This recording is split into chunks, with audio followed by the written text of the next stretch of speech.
Two people were murdered with an axe inside a quiet New England home. The woman accused of the crime stood trial and was acquitted. Legally, the case ended in the 19th century, but culturally it never ended at all. More than 100 years later, the same question remains. Not whispered, not shouted, simply unresolved. Some crimes disappear into archives. Others become footnotes. This one became a name.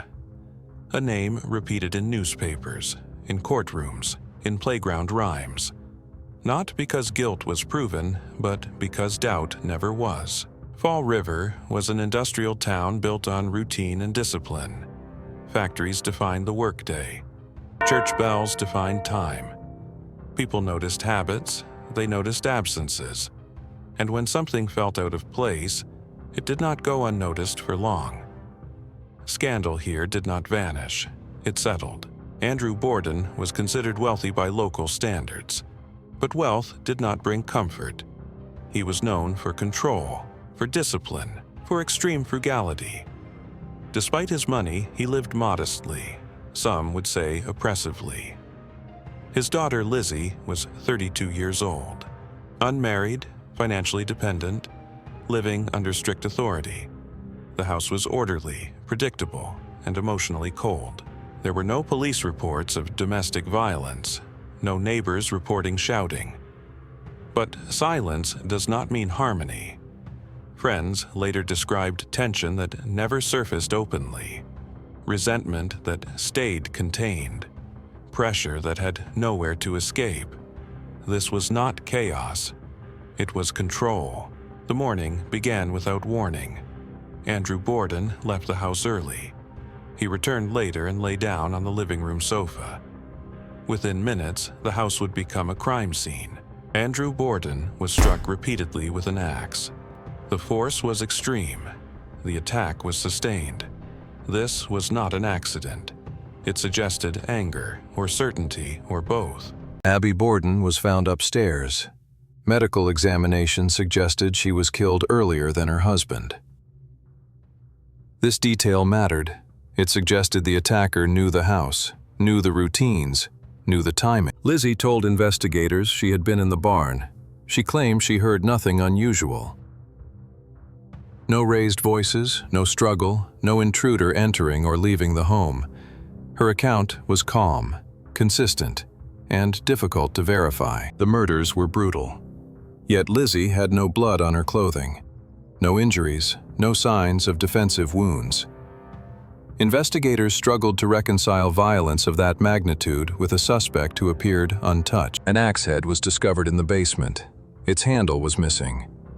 It could not be definitively linked to the murders, but its presence raised questions that were never fully resolved. Days after the murders, Lizzie burned a dress. She said it was stained with paint. Investigators suspected it may have been stained with something else. At the time, forensic science could not settle the issue. Lizzie Borden was arrested. Public reaction was immediate. A woman, from a respectable family, accused of killing her parents with an axe. For some, the accusation was unimaginable. For others, it explained everything. The prosecution faced a difficult case. There were no eyewitnesses, no confirmed murder weapon, no direct evidence placing Lizzie at the moment of the attacks.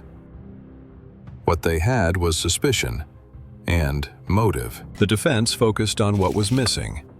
They argued that suspicion is not proof, that assumptions cannot replace evidence. They also understood the cultural reality of the time. Many jurors could not imagine a woman committing such violence. After brief deliberation, the jury returned its verdict. Lizzie Borden was acquitted.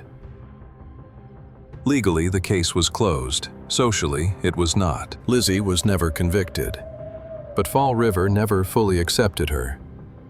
Neighbors avoided her. Whispers followed her movements. Freedom did not bring peace. It brought distance. A rhyme spread through generations.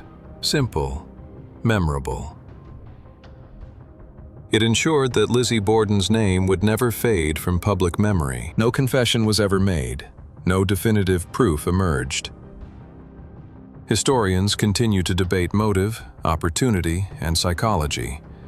The case remains legally resolved, but historically unsettled. History recorded a verdict, but history does not require agreement. Some crimes are solved by courts, others remain open in the mind. The evidence never changed, only the questions did.